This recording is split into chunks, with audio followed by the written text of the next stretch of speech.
août 2024, mesdames et messieurs, bienvenue à toutes et à tous dans cette revue de presse. Les suites des mesures contre la vie chère, Moukoko Samba reçoit les soutiens des gros importateurs, nous explique le quotidien d'information générale Forum des As. Au cours de cette réunion, nous dit notre frère, le patron de l'économie congolaise a rappelé à ses interlocuteurs la volonté clairement exprimée par le chef de l'État, Félix Antoine Tshisekedi, de voir ces mesures rapidement traduites en fait. Cette démarche relève du souci et de la détermination du président de la République de voir le pouvoir d'achat de ses compatriotes s'améliorer. C'est pourquoi il tient à l'application rapide de ces mesures, a indiqué le VPM Moukoko Samba. Programme de marquage moléculaire, Sakombi renforce les dispositifs antifraude, rapporte le bi-hebdomadaire d'information générale Ouragan.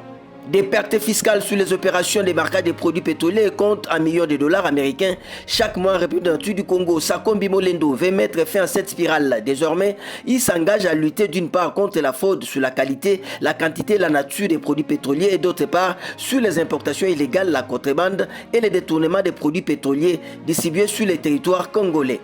RDC inarrêtable dans ses innovations, Constant Moutamba lance la bancarisation des recettes judiciaires, rapporte séminariste.cd.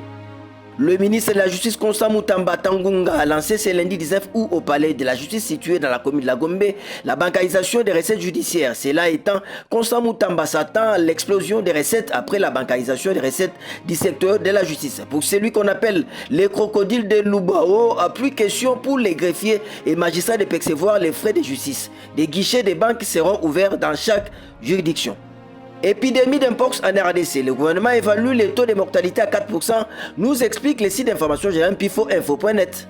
L'épidémie d'impox se propage à un rythme alarmant en République du Congo. Après avoir annoncé le jeudi dernier que toutes les provinces du pays étaient touchées, le ministre de la Santé annonce que 16 700 cas déjà ont été enregistrés et 570 décès. Le taux de mortalité est presque de 4%, a déclaré le ministre de la Santé Roger Samuel Kamba au cours d'un point de presse tenu ce lundi 9 août 2024 à l'hôtel du gouvernement à Kinshasa. On va terminer en sport, toujours avec les sites d'information générale pifoinfo.net.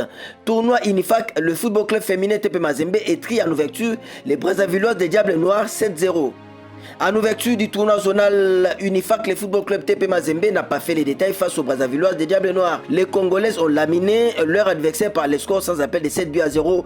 Merveille Kanjinga a signé un triplé, Esther Dikisha un doublé, Belange Vukulu et Telma Bafou ont aussi participé au festival. Les dames de l'Ami Aboumedi sont en train de soigner leur goal average. Ça n'est donc fini pour cette revue de presse.